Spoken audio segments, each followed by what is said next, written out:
Okay, beautiful. Um, so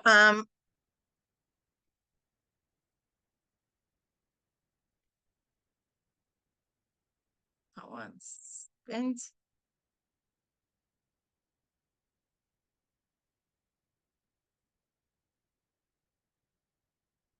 So okay, great. So Baruch Hashem, we're starting our second class, and some of you did have an opportunity to ask me questions, and Baruch Hashem, this is becoming a live discussion, and I'm very pleased to facilitate that. And B'ezrat Hashem, we're just going to go back into the text. But before we go back into the text, I just would want to establish, based on few of the feedbacks, to establish a criteria how we're going to be doing. So in the beginning, I will be taking any questions that you might be having. It takes a week to process, and sometimes we come up with new ideas and new insights, and that's amazing to warm up and share that. Then we're going to go into a short review of what we have learned previously, just a very brief summary. Then what we're going to do is we're going to read from the text. And if anybody has any particular questions, you are more than welcome to put them in the chat. Just write them down or put them in a chat. And then we're going to be taking a few stops and reading through the questions. This way, whoever is going to be watching, and we have a good chunk of people who are watching the recording, they could actually have a chunk of text uninterrupted while we're doing it. And then we could go back into question and answers and, insights and anything that you want to add to the classroom. This way, those who are reviewing it, they don't have that disruptions in the middle of the review, because a lot of times what it does is that because it's a new text, these are new ideas, sometimes people get a little bit distracted by the question, and then it's very hard for them to come back to the text. So we're going to be doing it that way. So just a short summary. We began with a question. On the left, Rabbi Hillel's biur, where the Rebbe is talking about the difference between his kashrus, which is the davekus, and the hispaalus, right? Which is the movement in the brain or in the heart. And he made a very, very interesting distinction that there is two types of hispaalus out there. There is hispaalus Chayei Elokah and hispaalus Chayei Basar, which means there's hispaalus of the life force of godliness within us, and then there's a hispaalus of the flesh. And he divided that there are two types of hispaalus, meaning hispaalus Chayei Elokah is those that serve Hashem with the soul, right? Oivdim Hashem with the soul, with neshama, and the other one is Oivdim Hashem b'guf, right, with the body. And that was it. He left us with an open understanding. He didn't explain what each one of them actually means, and it truly takes him quite a while to describe what is the difference between the two. And he said that the Alter Rebbe had his main kavana of the Alter Rebbe was that everybody should have hispalut Chayei Elokah. That's it. Now, what it is, we don't really know, but we just know that that's what the Alter Rebbe really wanted us to have. Okay, so this is a short of the short, and we're going to go back into working with the text. So if you have any questions, please don't hesitate, write them down in the chat, and we're going to take them as we go along.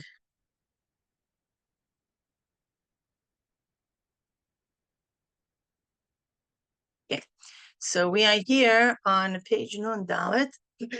For those of you who have the Hebrew book, and I'm not sure what page it is in English, but B'ezrat Hashem, after today's class, I will be sending you the English translation, a literal translation of this text. So please follow me on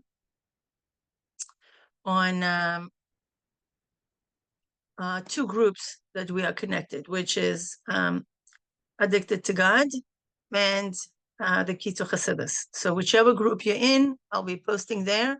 And if you did register for this course, so you should be getting the link as well by the email. Okay, so let's move on.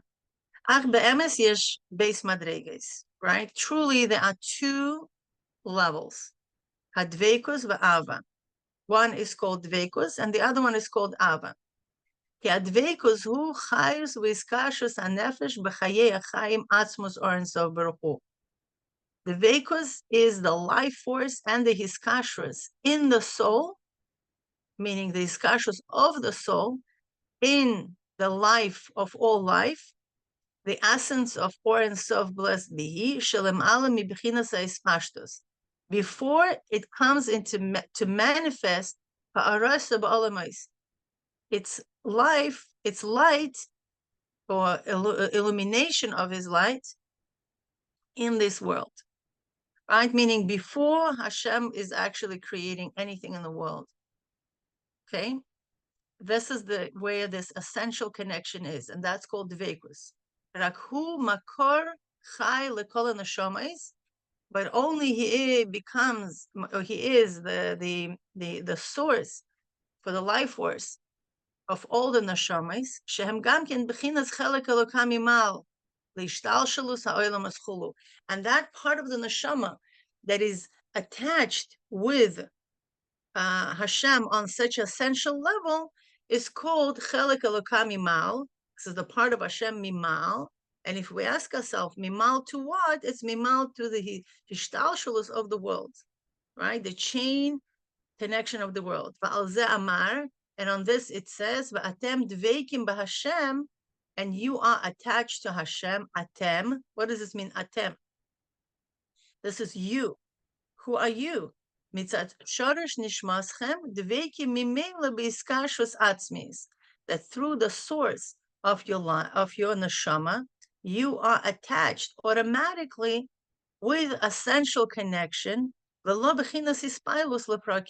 it's not the level of hispaalus, because hispaalus, it's not essential connection, meaning I'm hispoil something, I'm already self-conscious, and I mispoil over something, meaning Hashem, meaning if I'm mispoil from Hashem, Hashem is outside of me.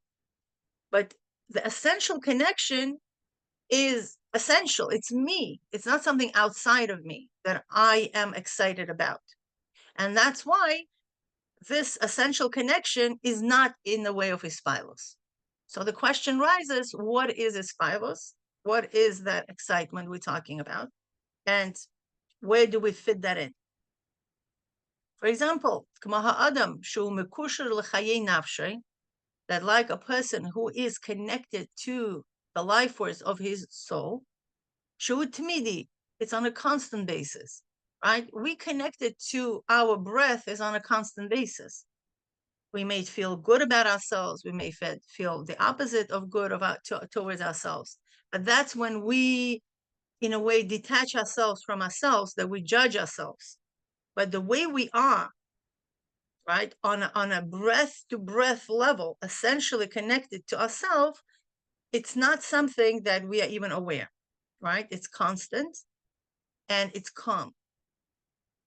Okay, Rashbi, and the way what the Rashbi actually said, Bechad Katira et Katrana, okay, Bia, Achida Chulu, Wuhu Bechina Zois Nikra Yechida sheb'nefesh, right? Meaning, it's like the Rashbi is describing that this essential connection that we are connected with God, And that level is called Yechida sheb'nefesh. U'bechinas Elokus sheb'nefesh.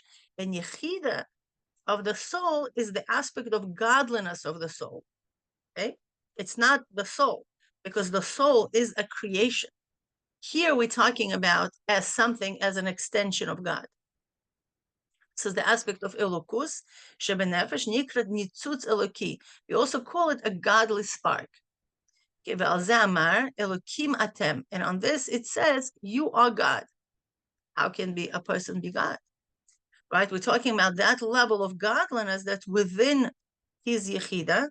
This is the level we're talking about. But it is explained in Etz Chaim, Betchila, Heichal Zayin, in the beginning of Heichal Zayin, Ayan Sham. Right? If anybody has any questions pertaining to that level, I could go and investigate there. Okay, and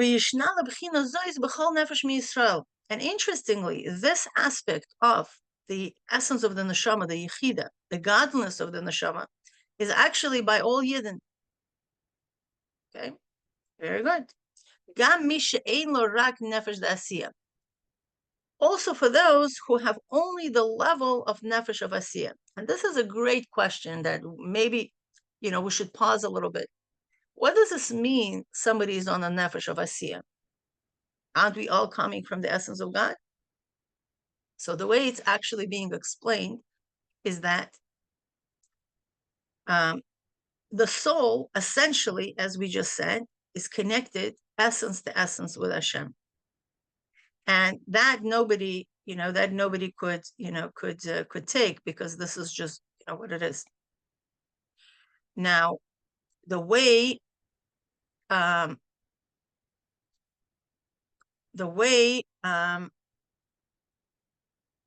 soul descends, right? The way the soul actually starts expressing itself, it all depends on one of the four worlds, okay, which is Atzilus, Bria, Yitzira, and Asiyah. Okay, some neshamas, for whatever reason, root themselves in one of these four worlds, the way they're being expressing themselves. Okay, we are not talking about the way who they are in their essence. Okay, and that's a big distinction, because although the way the soul is expressing itself could be just from the world of Asiyah, and soon, Bezrat Hashem, throughout the Kuntres, we're going to talk about what's the difference between these worlds and how the neshama expresses itself, and how we can know by the way a person expresses himself, more or less, where the shorj of his neshama could be coming. But again, we are not talking about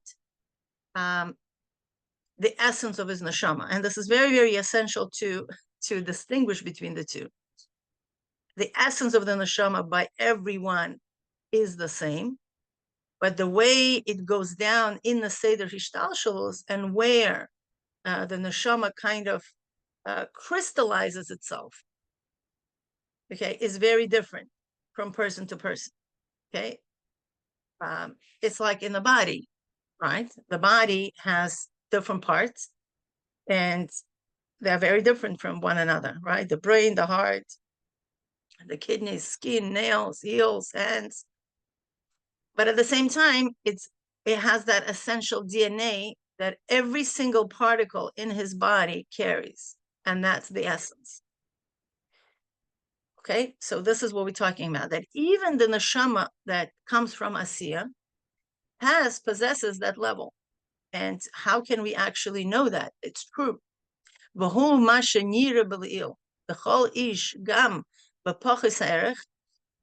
that we see here very clearly that even the person who is not such a great person,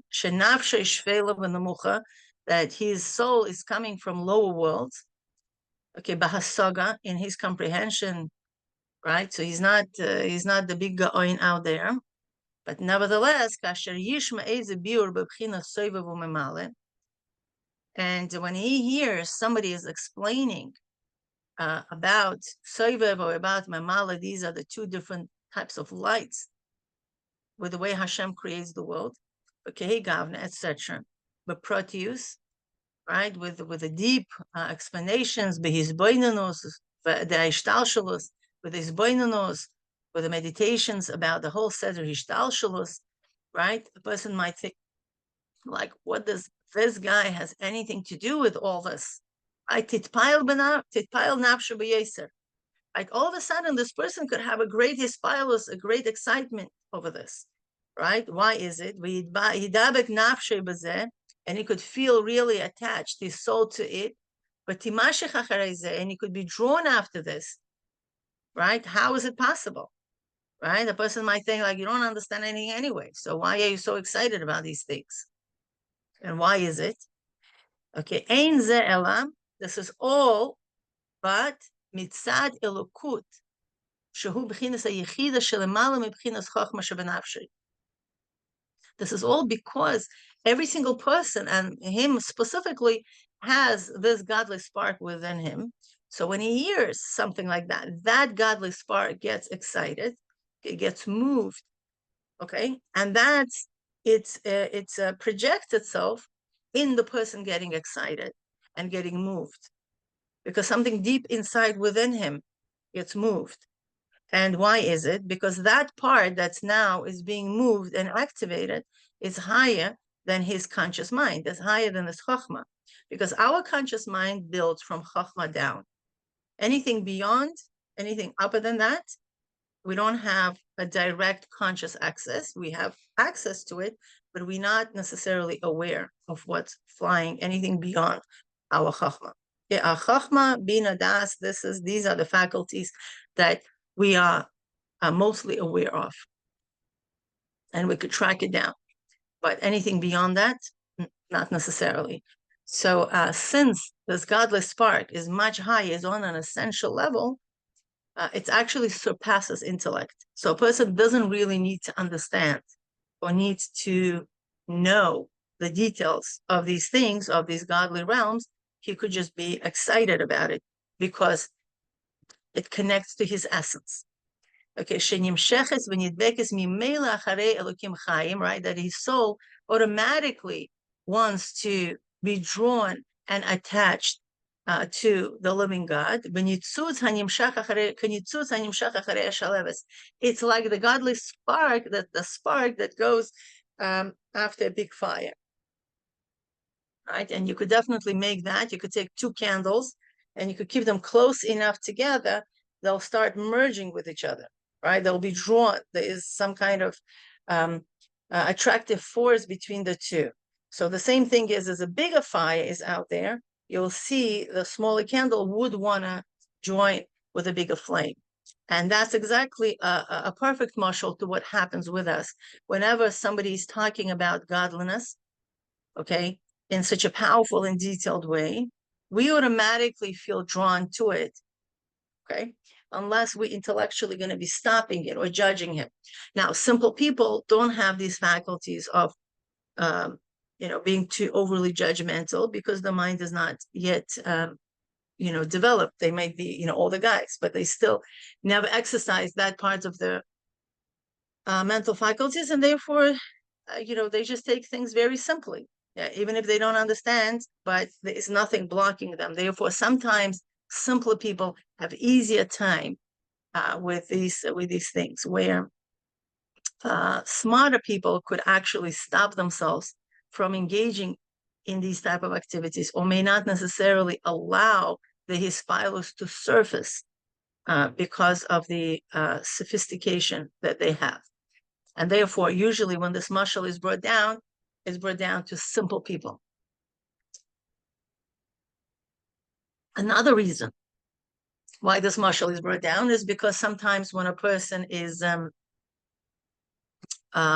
smart, or thinks that he is smart, what happens is that they contribute the hispaalus to the thought process. Okay, like, I was thinking about it and I got excited about it. Where with a simple person, the person was not thinking about it and yet got excited about it, that indicates that there was no thought process. It's because of the godliness within his soul.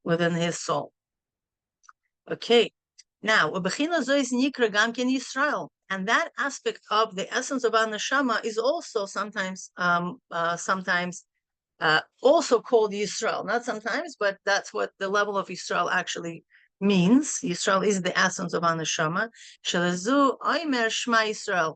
And that's why we say Shema Yisrael, because we want to le'oirer b'china zois, okay, b'chdei l'mesiras nefesh be'echad, right? We want to awaken that power of our soul, the essence of our soul, by saying Shema Yisrael, is in order for us to be able to serve Hashem with mesiras nefesh in the oneness of Hashem.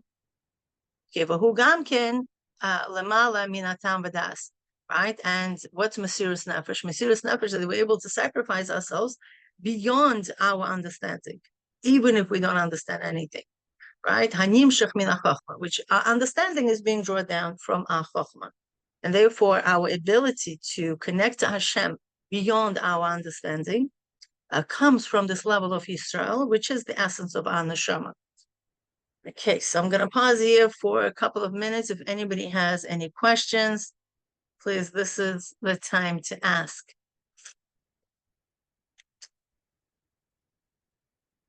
Okay, I see the Vorah Rus asked the question. In one of our Rebbe's mimer, he says at the end that there will be a king who fights the fights of his own body. Okay, he can do it, but we can't. Okay, Rus Devora, do you want to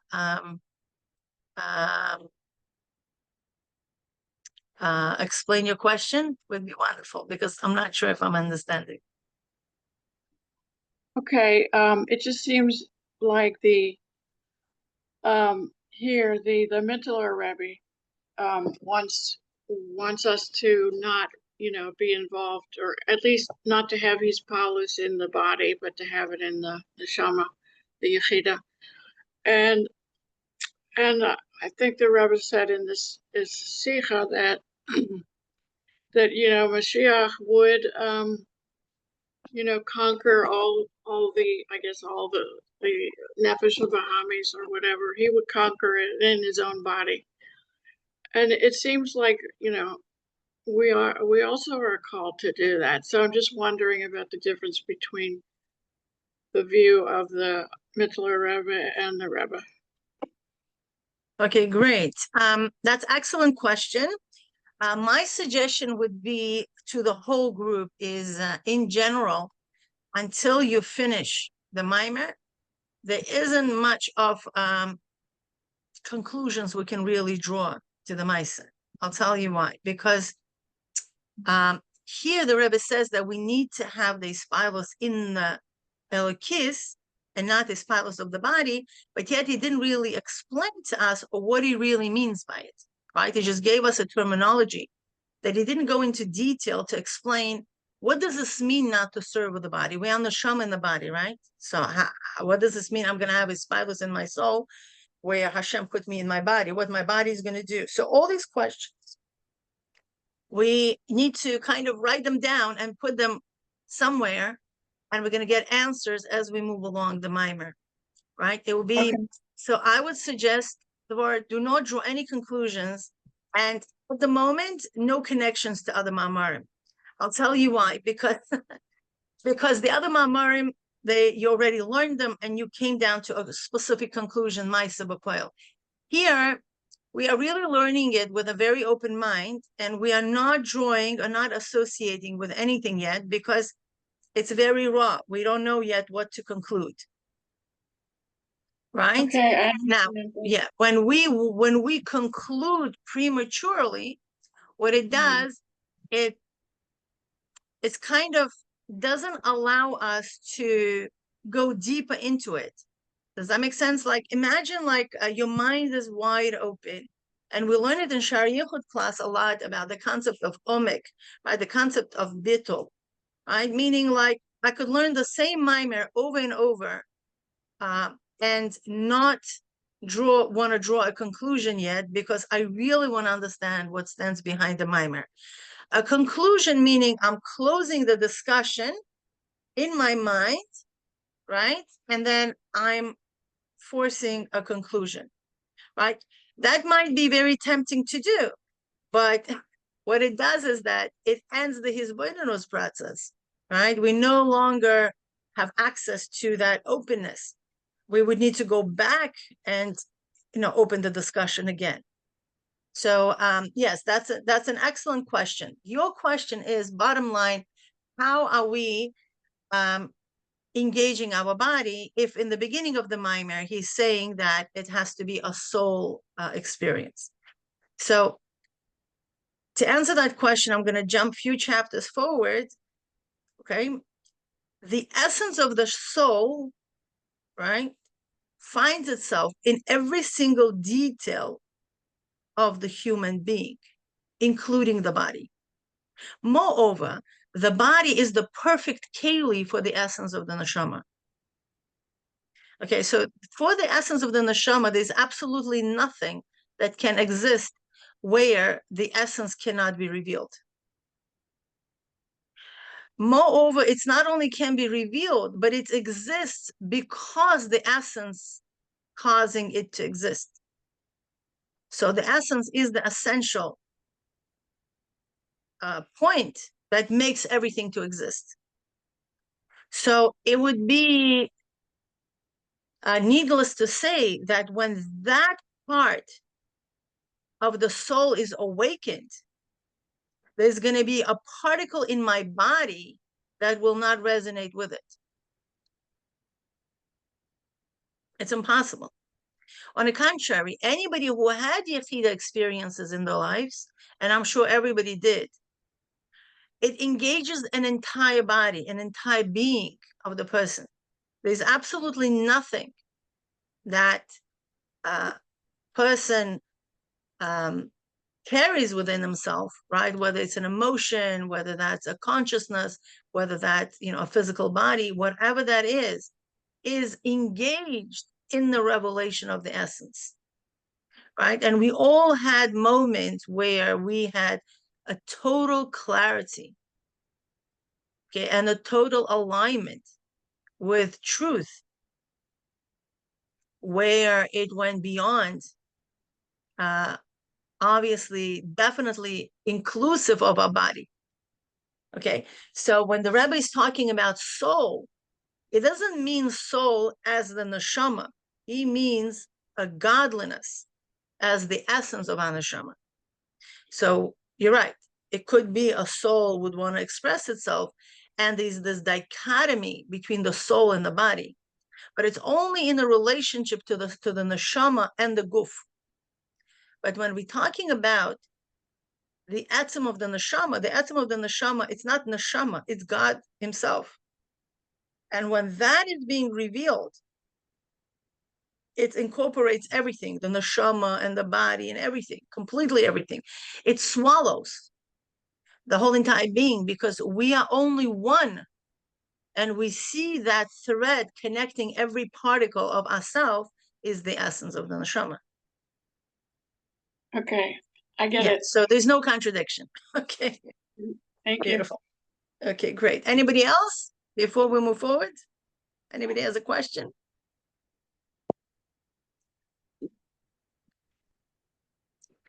No. Okay, great. So I'm going to start sharing my screen again, and we're gonna move forward.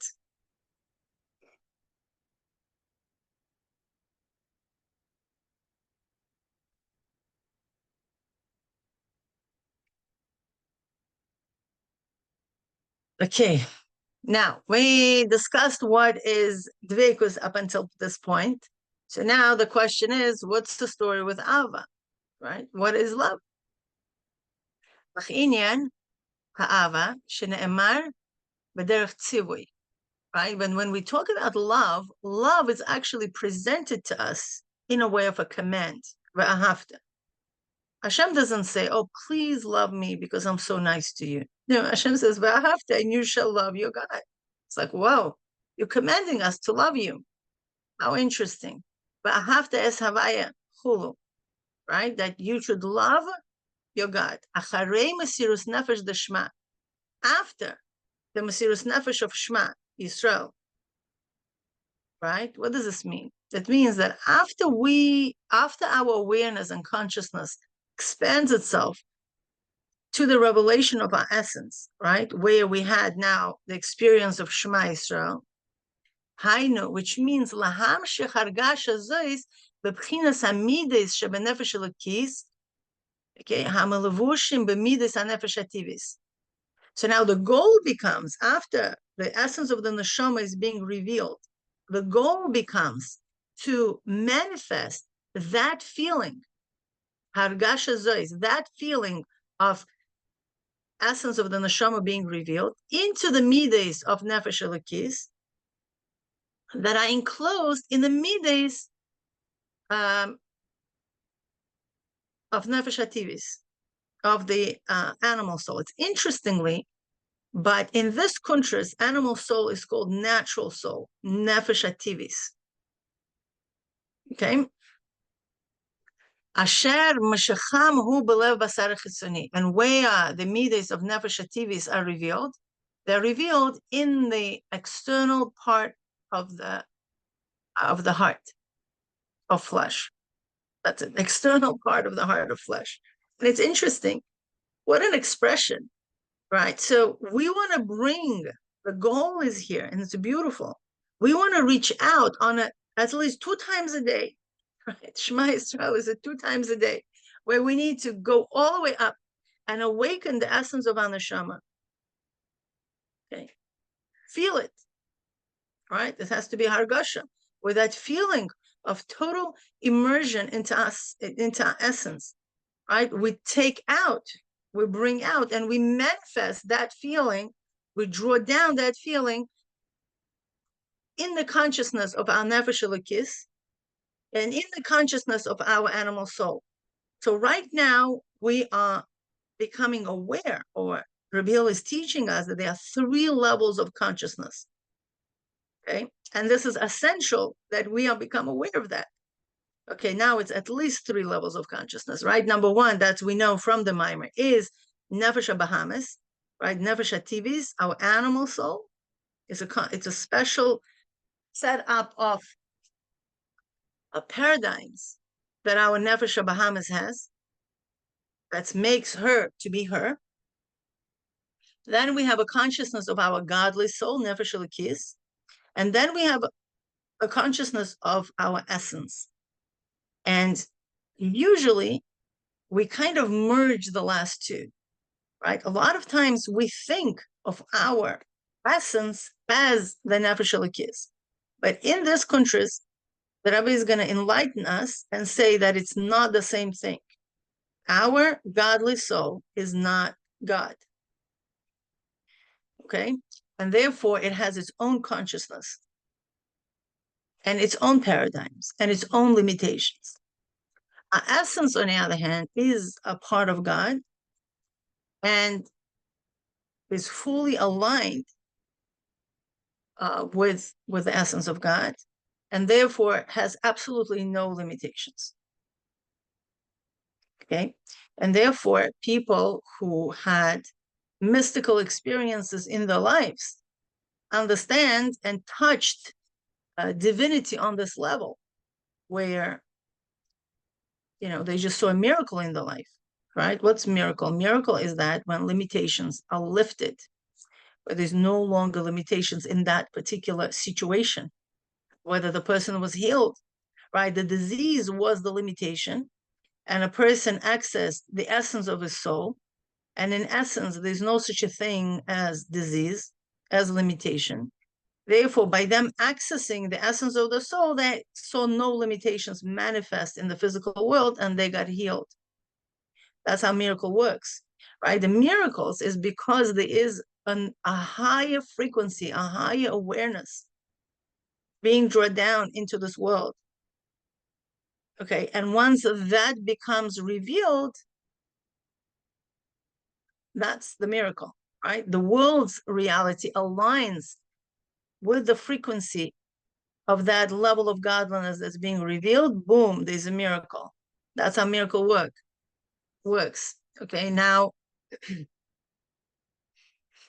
the goal This is the thesis from the beginning, is to reveal the essence of the neshama, belev basar hachitzoni, right? In the flesh of the heart, of the external heart, right? This is like the left part of the heart, right? It's full of blood, they're full of vitality, full of excitement to the world, pleasures of the world, all are there, right? That's where all negative thoughts that are coming from, right? And a person might think like, wow, yes, that's where everything happens this is the gashmias shebagashmias of the person, right? There's the left part of his heart.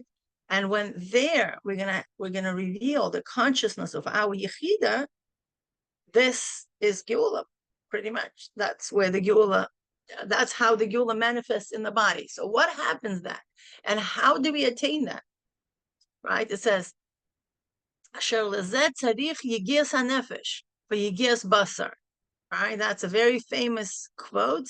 For this, we need the exertion of the nefesh and the exertion of the body.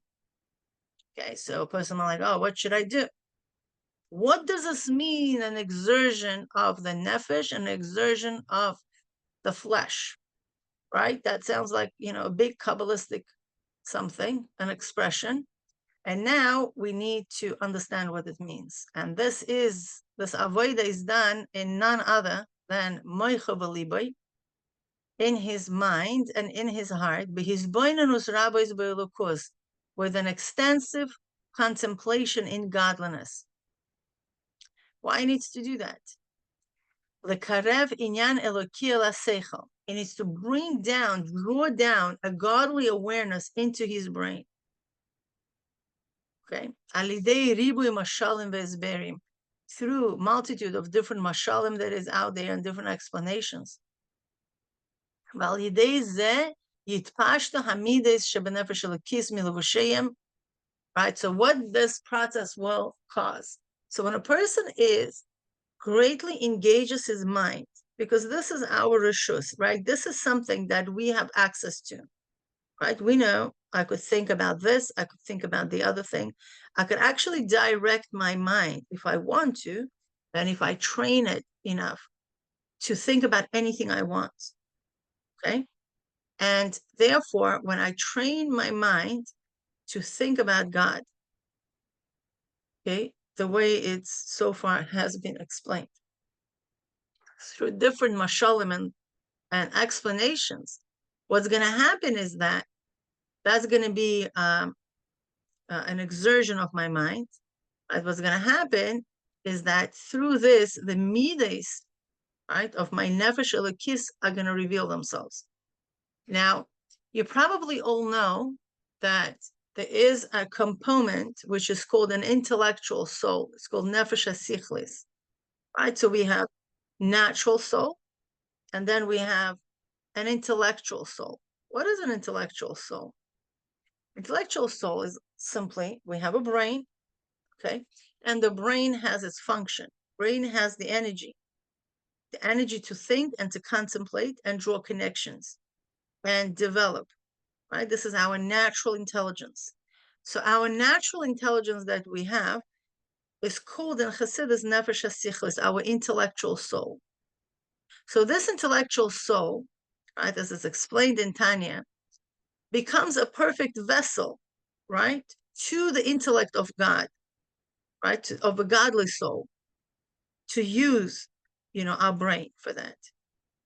In the heart, then we have a fight between the manifestations of the godly soul and the manifestations of the animal soul, right? That's we're going back to Tanya.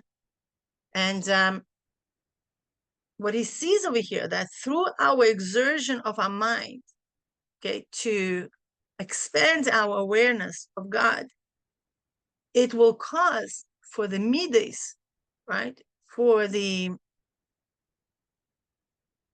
emotional faculties of our godly soul to come out of the levushim. Okay, why this is important? Well, because a godly soul is a pure neshama, okay, that all what the neshama wants is to love and fear God and connect to God. That's her only desire. So that purity would be an amazing addition in our consciousness, right? Who doesn't want the soul to be revealed, the midas of the soul, which is love and fear of Hashem. So that is being revealed through our contemplation into godliness. Okay, v'yidgala mehelma, and they're going to be revealed from their concealment. Okay, lehispael b'tshuka nifla, to have a great hispaalus, right, in the longing, lemashech achar elokus, to be drawn after God, right? So the contemplation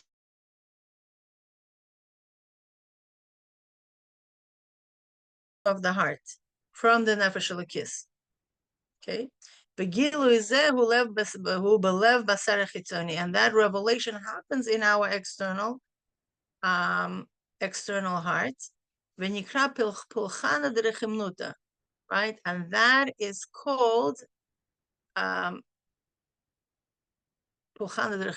Aramaic, shehi avoda, okay, which is the avoda rabba beigias nafshay, that this is a great service, a great avoda in the efforts of his soul, li'mashech ba'atzmut ha'elem de Yechida, right? To actually be drawn after his Yechida. He's the concealment of his Yechida, sheb'nefesh G-dly, to draw down the concealment of his Yechida to the revealed state, belev basar chitzoni.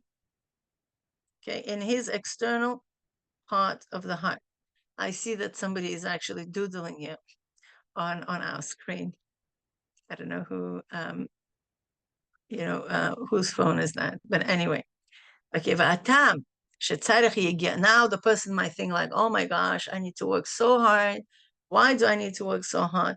What even the work contains, like what is that I need to be doing, right? And Reveal explains that the reason why we need this yigia,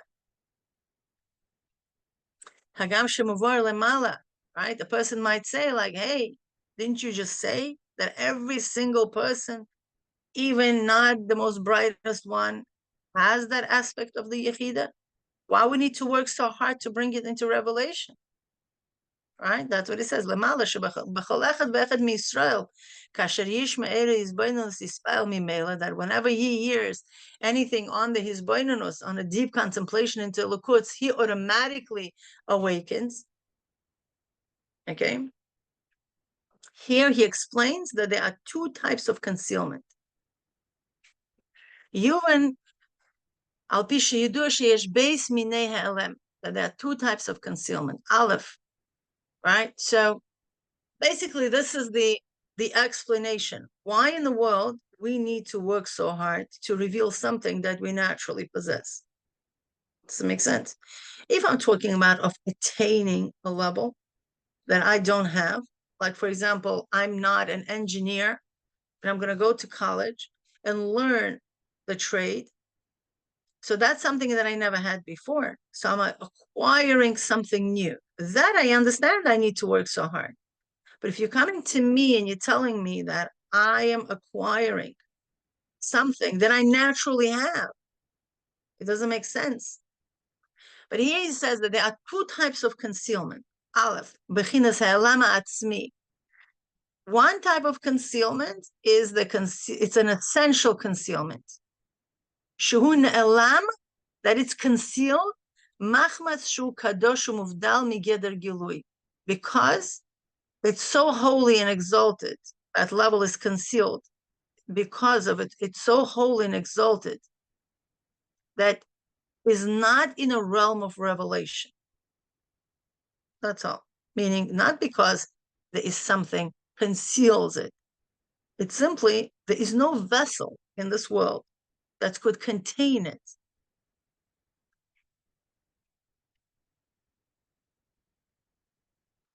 And not because there is something that conceals it. The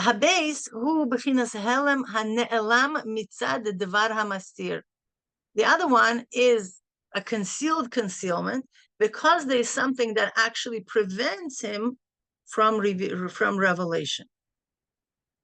Okay, that's the second one. Now, vehine legabe bechinas Yechida, for the level of the Yechida, shehu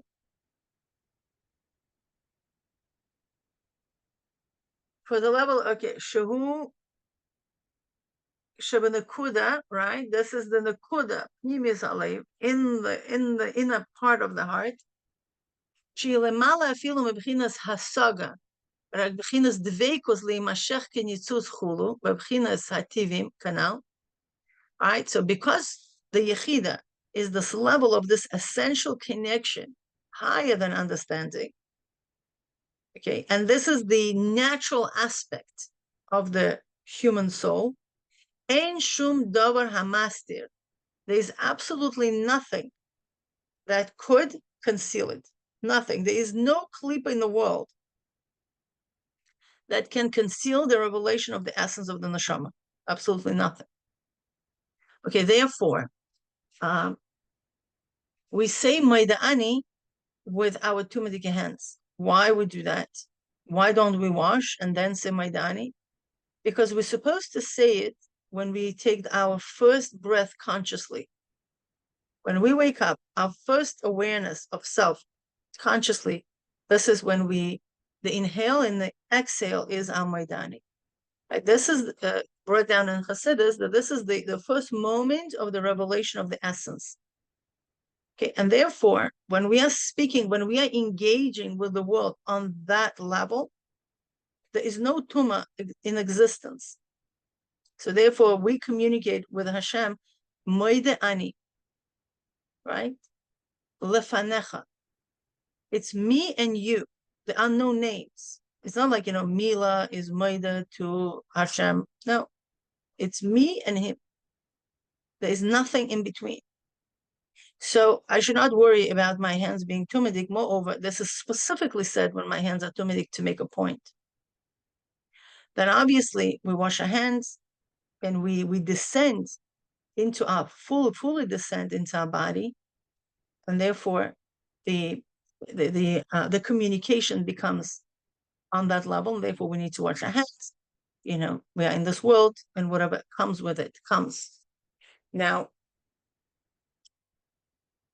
but pertaining to that level is absolutely nothing gets an obstacle. If that level needs to be revealed, it reveals itself, not because something is preventing its revelation. Now, but the question is, why isn't it revealing itself? If there's nothing is on its way, so why don't we have the revelation of the essence all the time? It's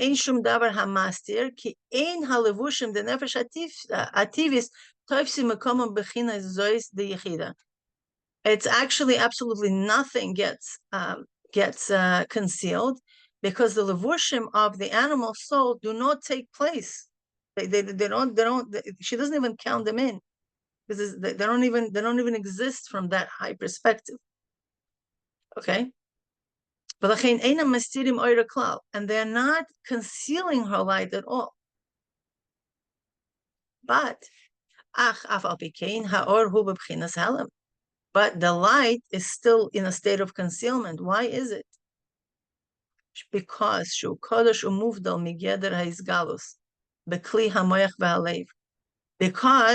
it's completely removed and exalted and holy from the revelation in the brain and in the heart.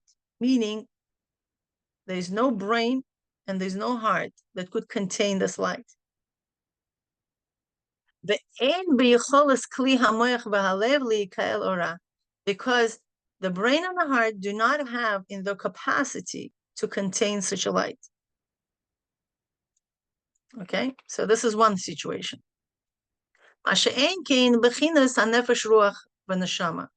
But when we're talking about the lower levels, okay, the nefesh, ruach, and neshama, these are the three levels that make up a godly soul. Okay? That's what every single Jew has, chusha hargasha hispaalus, a sense a hispaalus, an excitement and a natural frumkeit that every single person has, be'elokus, in the godliness. Nitfasim b'kli hamoyach ba'alev. They are actually able to be revealed in the brain and in the heart, be'evri ha'maise, and in the action, in the limbs of an action, which is the hands and feet and everything else. Afal pikein ham behelem, but they are in a concealed state. Why? Because of a different reason. Because mitzad hanefesh ativis, because of the animal soul. Amulabeshes gamken bekelim elu, because animal soul is also enclosed in the brain and in the heart and in the hands and in the feet and in everything. And because the nefesh Bahamas is also enclosed in using these limbs and using these kelim, so quote, okay, hamasteres oiram, she conceals the light because the neshama is not on the same level as the Yechida. Therefore, her light could be concealed by an obstacle. Okay? Ve'imze yuvan inyan hanal. Okay, and through this we will understand the original question that we have, right? Ki tekev sheishma eizu misrael, eizu biur b'chinas elokus titare b'chinas atzmis Yechida. Okay, that we spoke about that simple guy, that whenever he hears a beautiful explanation on the Chassidus, right, his soul automatically becomes drawn to it and awakened through the essence of his Yechida, right? And that Yechida becomes revealed from its concealment.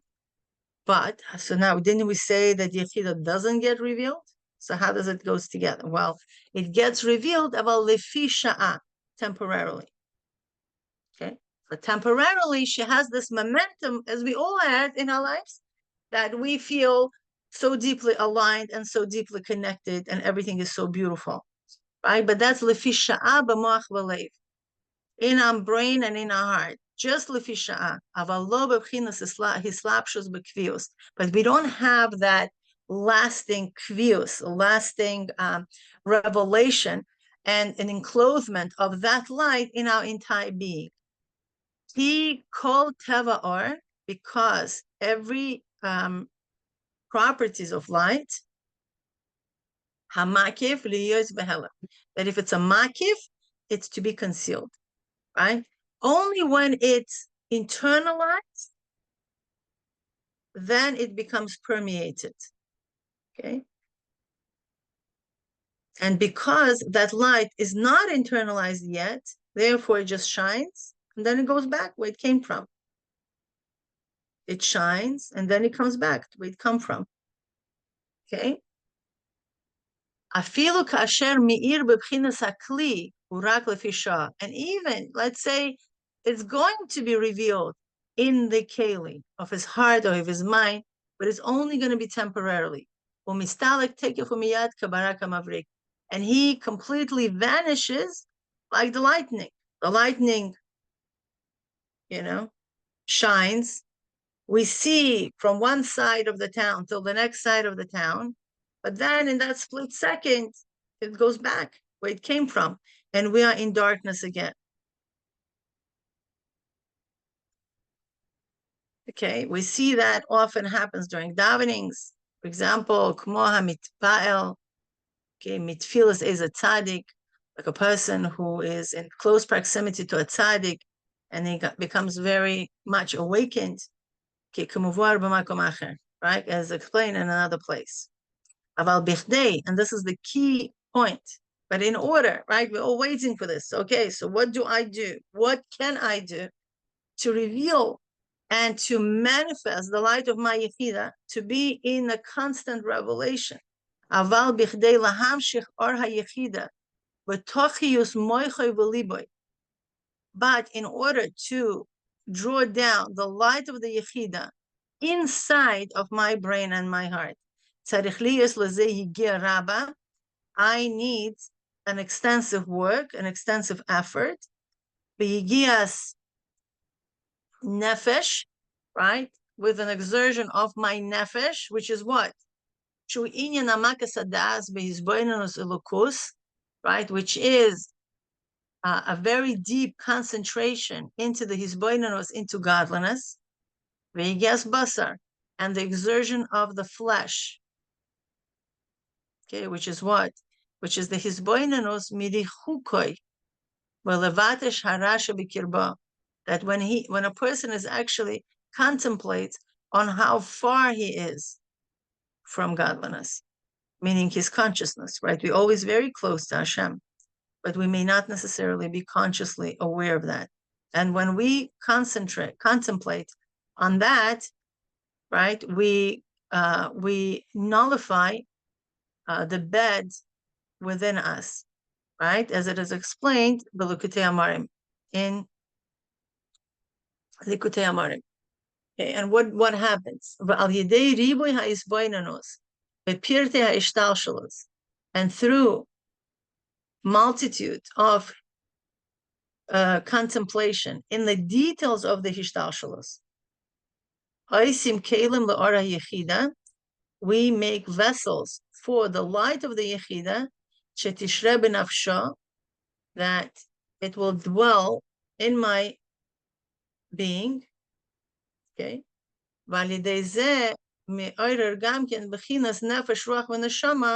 And through this, I'm also going to awaken my nefesh, ruach, and neshama, that they're going to come out from the concealment. Okay, and this is the whole idea of stepping out from darkness, okay, from the lower darkness, hester, which is the whole aspect of concealment, okay, from the lower concealment. Okay, there's two types of concealment, as we discussed. There's upper concealment, that is concealed not because there is something that prevents it from revelation, but because there is no vessel that could contain. Therefore, it gets revealed sometimes, but then it vanishes to where it came from. And it says here very, very clearly, how are we creating a vessel?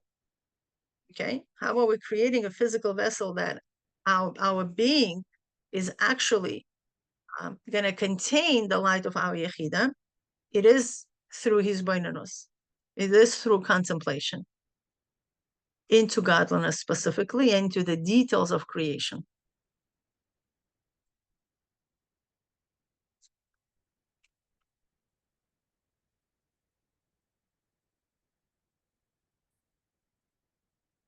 Okay, and this bechina zoe is the nefesh, ruach, v'neshama meir bekvius liyosav bechinas or pnimi chol v'dal.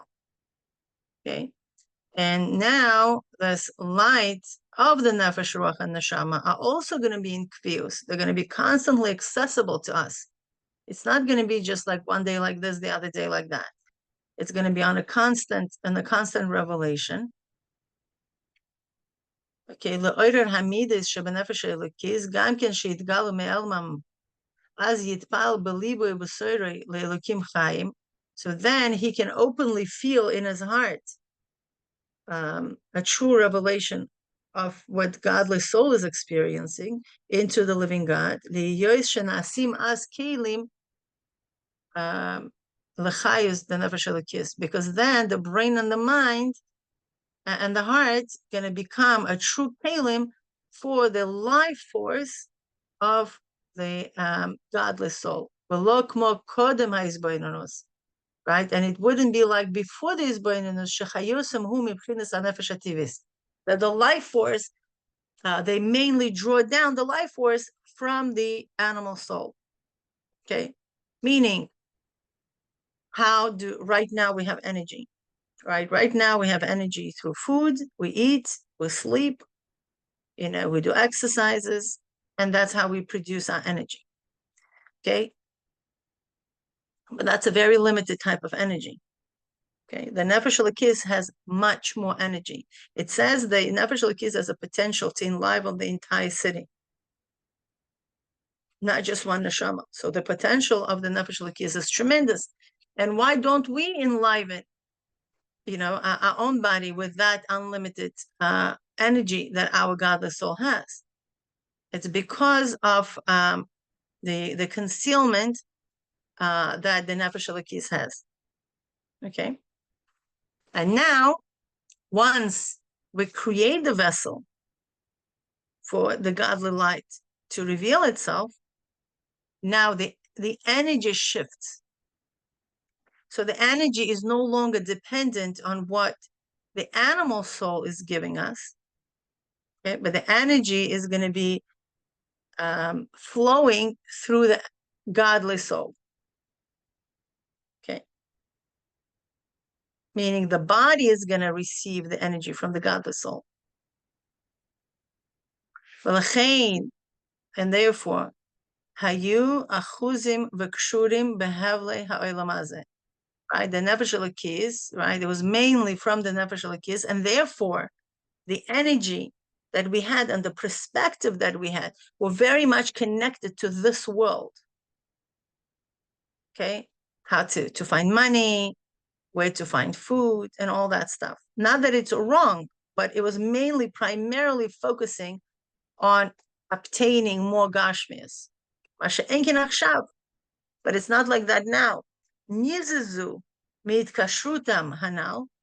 Once the person becomes aware of God, once the person becomes aware and expands his consciousness of God, he understands that, you know, Gashmias has its place, but it's not all of creation. Okay, once he realizes that, the connection, the bond with the physicality of the world loosens. Okay, and it becomes available, his kasher le'elokim chaim, becomes available to connect with the living God. Okay. Because the animal soul, because the animal soul goes into a slumber when the godly soul reveals itself in the brain and in the heart.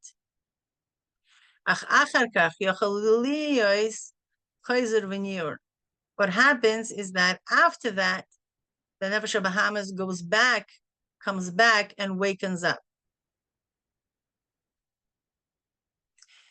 But when the Yechida gets revealed, okay, and permanently establishes its sanctuary, right, in our heart and in our mind, the nefesh habahamis becomes completely transformed. Okay, nishafech legamri ad shenitpayel me'elokus, to the point that it becomes excited because of Hashem. Because before, the nefesh habahamis would be excited because of the world. Now it loses its interest in the world, in the worldly pleasures, right? And reveals the connection to Hashem. And once it becomes excited in Hashem, right? And that's why it's a command to love God. Who do you think Hashem is commanding to? Our godly soul does not need a command to love God. Our godly soul loves God on its own. We're talking about our nefesh habahamis, our animal soul. Once our animal soul goes through that transformation, she automatically will start waking up and transforming. So, now with the same passion and with the same excitement that our animal soul has in our worldly things, okay, she will have the same type of excitement into godliness, like the godly soul. Can you believe that?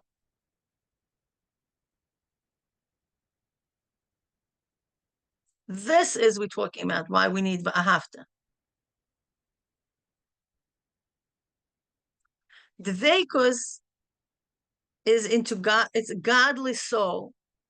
It's the essence of the soul. Ahavah is for nefesh habahamis.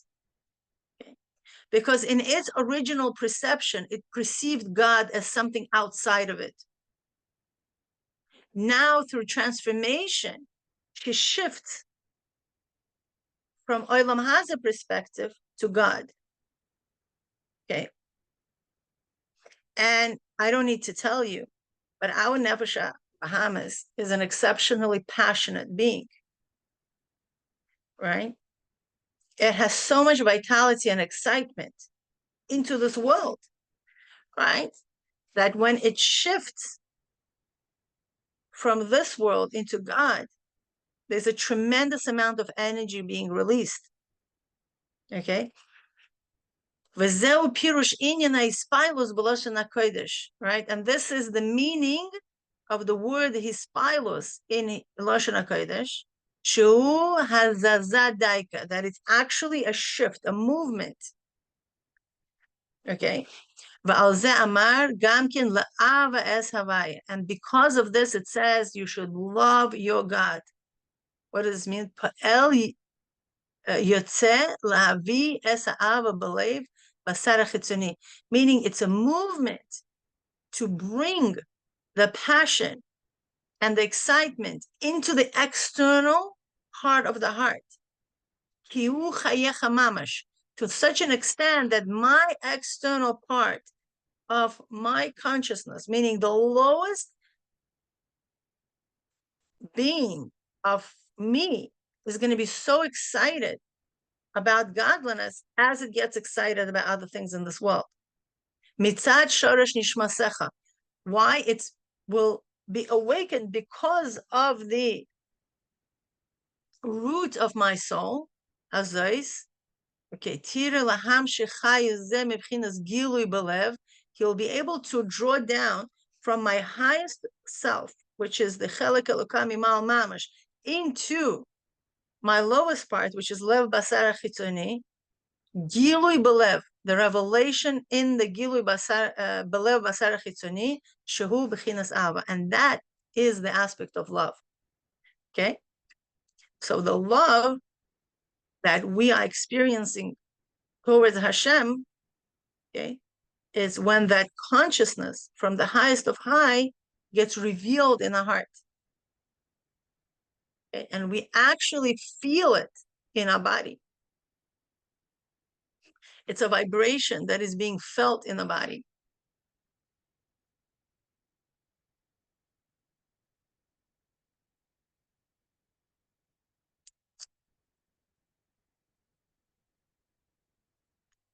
And that's it. We are done with today's passage, and yeah, it's a quite intense passage, but we gain a lot of clarity here, right? We gain clarity what the mission is about, right? What are we trying to accomplish? Because a lot of times we serve Hashem and we, perform the mitzvahs, we learn Torah, we learn Chassidus, but not necessarily we understand, or what's the goal? Like, what are we trying to accomplish? Like, where is the end, in a way? Yeah, it's very hard to work when you don't know exactly where you need to navigate. So once that clarity is provided, it starts making sense why we need to do hisbonenus. It starts to make sense why Chassidus is obsessed with hisbonenus, right? With this Chassidic meditation of to contemplating and the needed concentration that it needs. It's not to become just intellectual, as we discuss extensively in our Sha'ar Yichud class. It's not to become, this big rabbi or rebbitzin knowing deep stuff, or a Kabbalist. This is not the goal. The goal is to bring into our consciousness the awareness of Hashem, okay, so we can actually experience love in our heart, okay? And that is done through hisbonenus. This is done through contemplation, okay? Because in order for us to change, to shift the mindset, right, we need to embody a new mindset of God. Okay, for example, let's be a little bit more practical. Let's say a person. Can I say something, Mila? Sure. So what I understood from what you're saying is that you need the highest intellectual powers a person has, each one according to his level, to reach the deepest part of your heart. So that's how it connects. Right. It's not necessarily to reach the deepest part of the heart. How do you reach the deepest part of the heart? We even a step before that is through hisbonenus. What does hisbonenus means? I know a lot of people. I used to feel very frustrated when people told me about the hisbonenus and reading about it. What is it? What is it?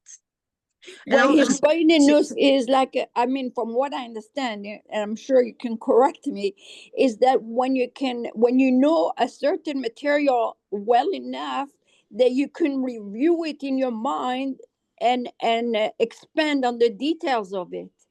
Beautiful. Well, what benefit it has? Can we draw? That's beautiful. But okay, so now I know about how Hashem created the world.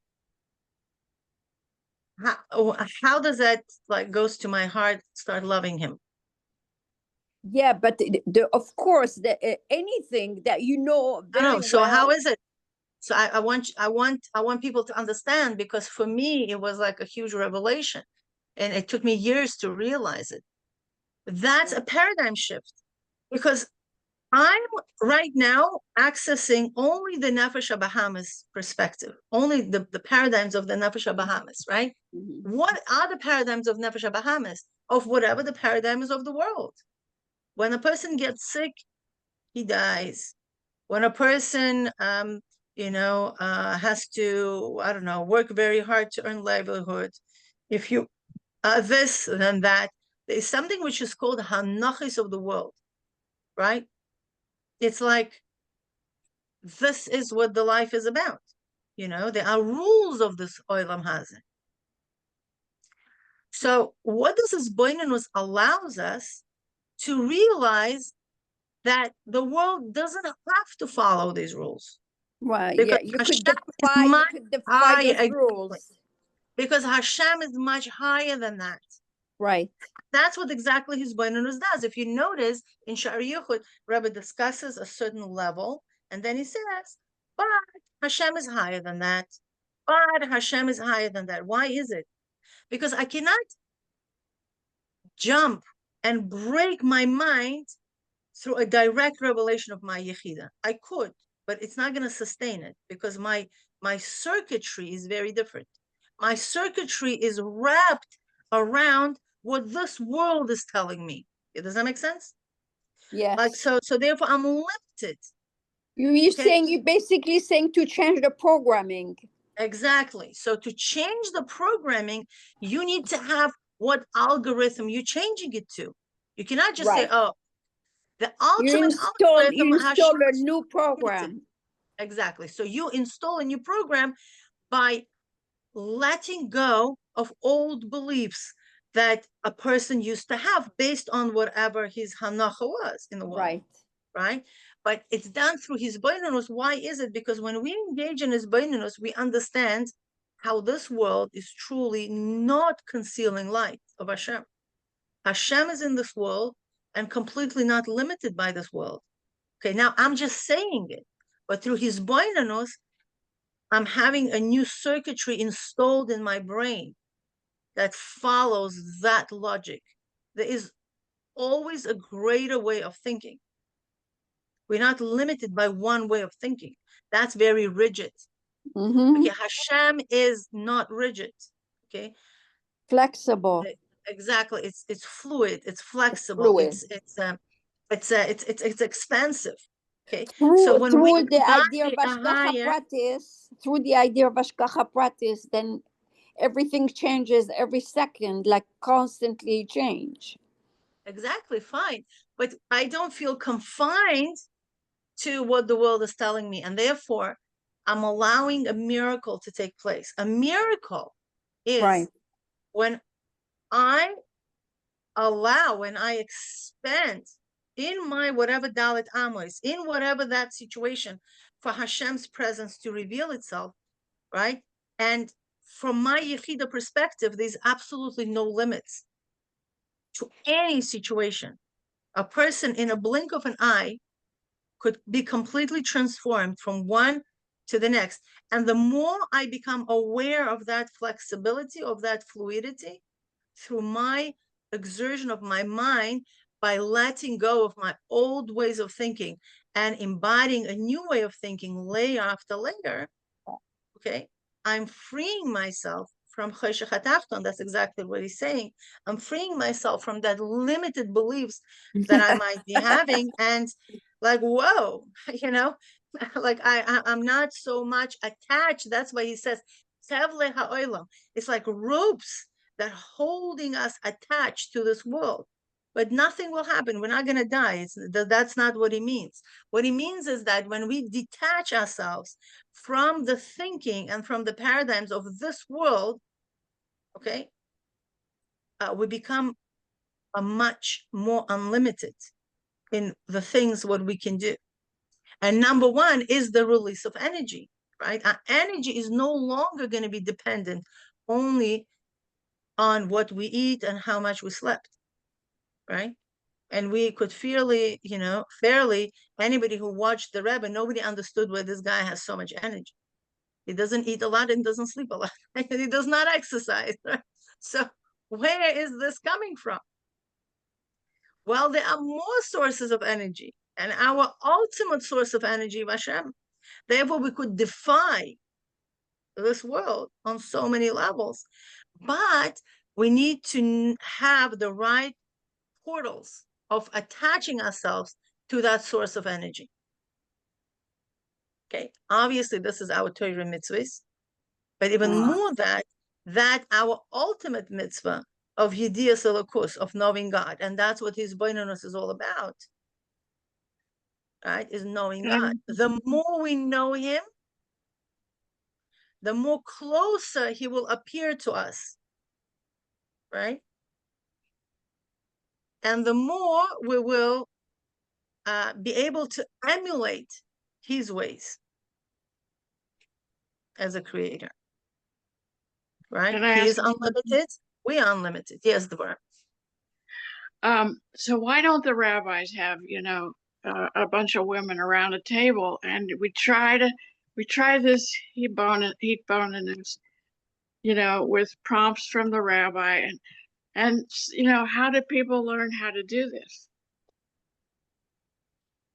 Well, there's a Kuntres hisbonenus. It's Shari Yechud, of the Alter Rebbe also, that discusses what hisbonenus is about. And Baruch Hashem, we've been having a class for over 2 years. That's been quite transformative to many women, myself included. So there's always, yeah. I mean, this is so much easier than, trying to get your mitos to be good, trying to push away evil thoughts. This is like a magic bullet. It is a shortcut. I don't know how magic it is, but it's definitely a shortcut, because to go deeper into self, there's always an obstacle. That's like, why you need to do this? Just go cook your fish. Why do you need to do this? Just go do that. Right? It's very easy to go to something that's easy thing to do. Focus doesn't require intensive focus. Who did Hayom Yom yesterday? Right. Yeah. Yeah, you want to read this Hayom Yom from yesterday? This is exactly what we did, right? It's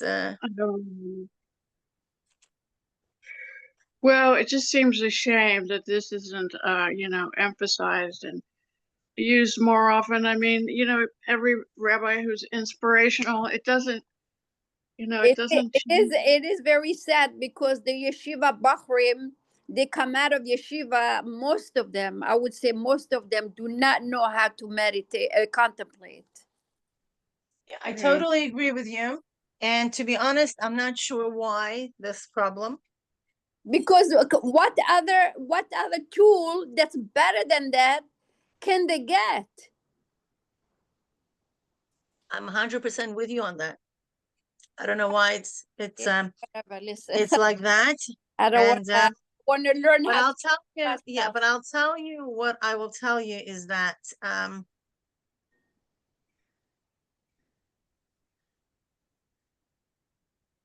how do we change this? Right. We see a problem in the world. How do Yeah. we change this problem? By us doing the work. That's it. And that's what it is. I'm sorry, you know, we could cry, how come this and how come that and all that. 100%. Yeah. But you know what? Hashem says, you know what? Begin from yourself. Right. And I think the global revolution in things happen by leading by example. Yeah. Let us, Rebbe said one person is enough. People will join, you know. This is what it is. You know, we're not making it up.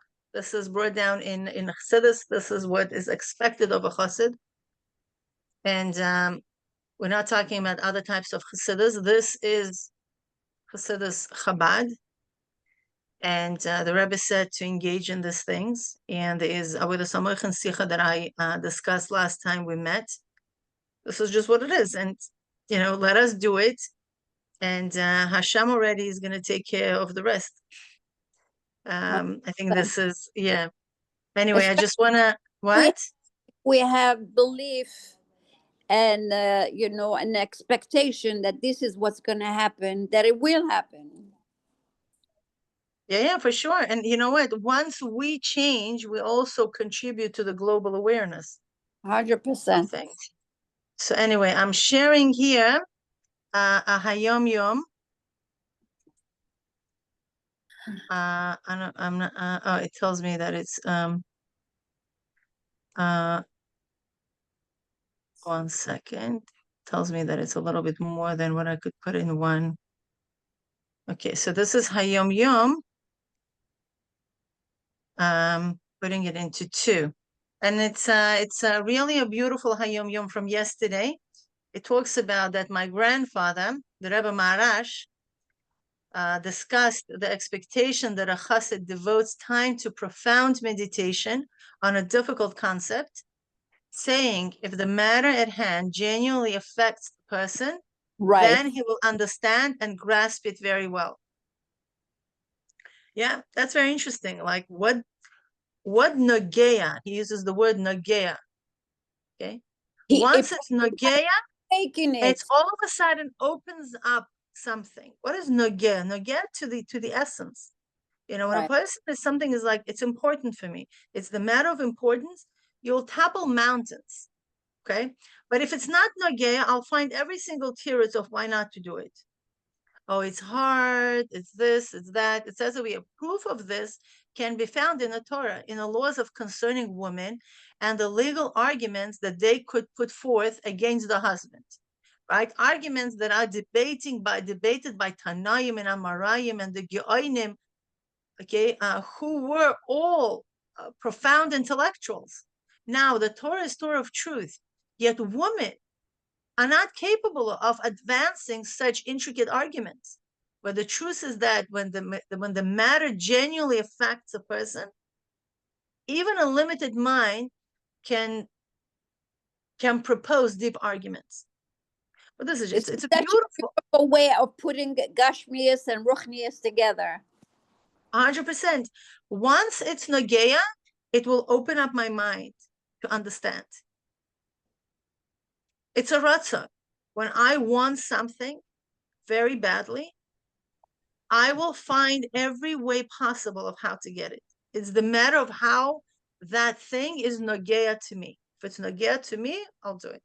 Like this women, they wanna, I don't know, they wanna probably, you know, do something to the husbands. That's the exactly what it is. You know, they're trying to, you know, figure out what could they get better during the get proceedings, right? And they could come up with this advanced logic that even biggest Tanaim and Amarayim have to break the heads of what she can come up against with, right? Why is it?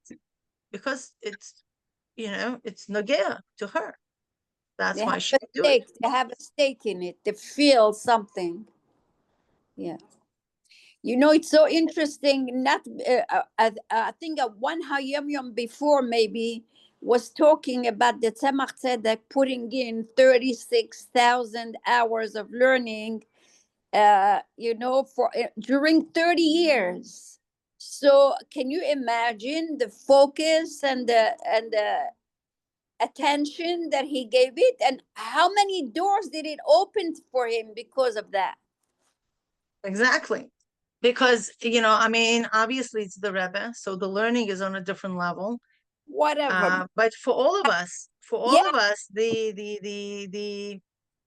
the intensity, the devotion into learning and really breaking our mind means breaking our paradigms. If something is very hard for us to grasp, this is definitely something we need to be engaged in, because by breaking our mind to understand that particular difficult piece could be a doorway to our freedom from a particular situation.